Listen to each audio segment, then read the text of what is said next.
Empires after empires and countries after countries have failed to control Afghanistan.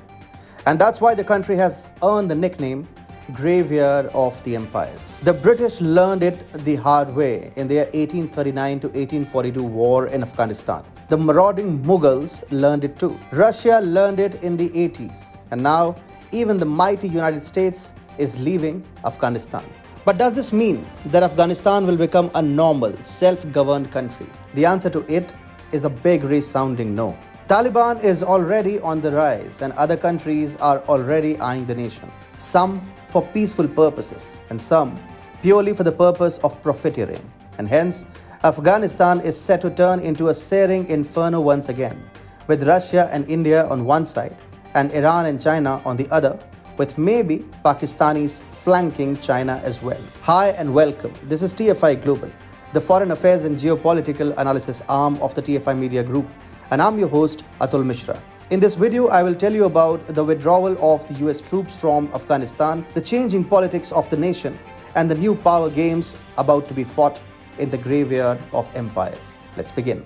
On Friday, US troops packed up the Bagram Air Base after 20 years of fighting a war in Afghanistan, which has cost the country over $2 trillion and claimed the lives of over 2,300 American soldiers. The Bagram base was a central hub of US and allied operations in the country for nearly 2 decades. Now the United States is leaving Afghanistan. Fighting an endless war in the country has become unfeasible for the United States. Within America, the growing consensus is that American forces must not be used for interventions in other countries. So US troops returning home is a victory for America. For Afghanistan, however, the situation is far from rosy. The American war on Afghanistan might be over, but the war within Afghanistan rages on. Taliban is growing powerful with each passing day, and domestically, it believes it forced the United States out of the country. In the 1980s, the Soviets were forced to flee Afghanistan. For the Taliban, the American withdrawal comes as a confidence booster like no other, and will most likely motivate the Islamist organization to stake claim over all territories of Afghanistan. But there are many other countries whose interests are directly impacted by the American troop withdrawal from Afghanistan, while the security of some is compromised. For others, the vacuum in Afghanistan offers an opportunity for them to exploit the war-torn country and turn it into a client state for themselves. Let's talk about the different countries. Russia. For Russia, Afghanistan is just as much an emotive issue as it is a geopolitical reality. Russia has understood that Afghanistan is unlike any other country where superpowers have intervened before. Already, a Russian intervention in Syria is bearing fruits. However, the Soviets tried installing a communist regime in Afghanistan in the 1980s and failed. They were forced to leave Afghanistan, and the likes of Taliban and Al-Qaeda were soon born. Presently, Russia is not a fan of the Taliban.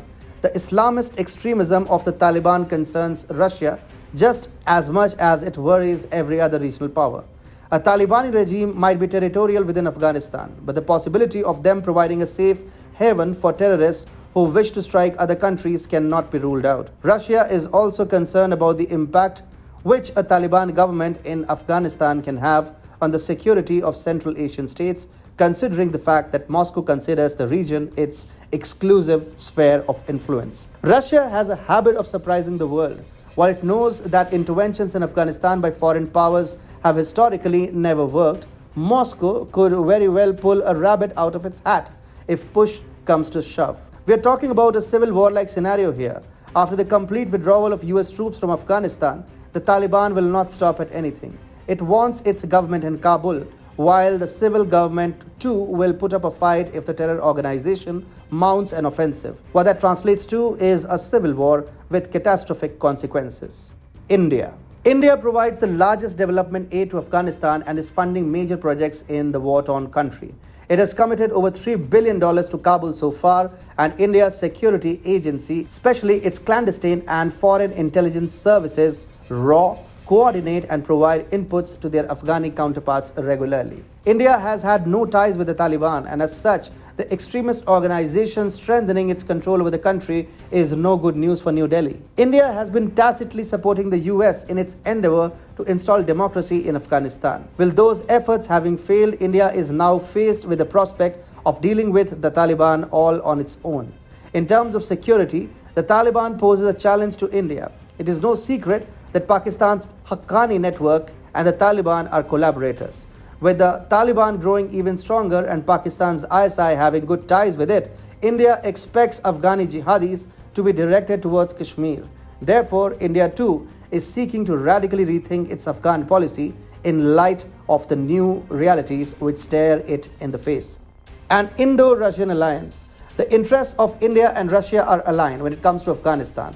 Both have emerging and previously unknown security concerns arising out of a US withdrawal from Afghanistan, and both do not want the Taliban to grow from strength to strength. India, on its part, already has an Islamic Pakistan to deal with. New Delhi, therefore, does not want to bear the headache of an Islamist Afghanistan as well. On its part, Russia is well aware and sensitive towards India's security concerns. This time around, Moscow has security concerns of its own which directly impact its sphere of influence. And if Vladimir Putin can jump right into Syria like a gladiator, he can most definitely do so in Afghanistan as well. Russia's stature will rise across the world, and a resounding message will be sent by Putin to hostile countries that the Moscow story is far from over. China. China sees an opportunity in the developing vacuum within Afghanistan.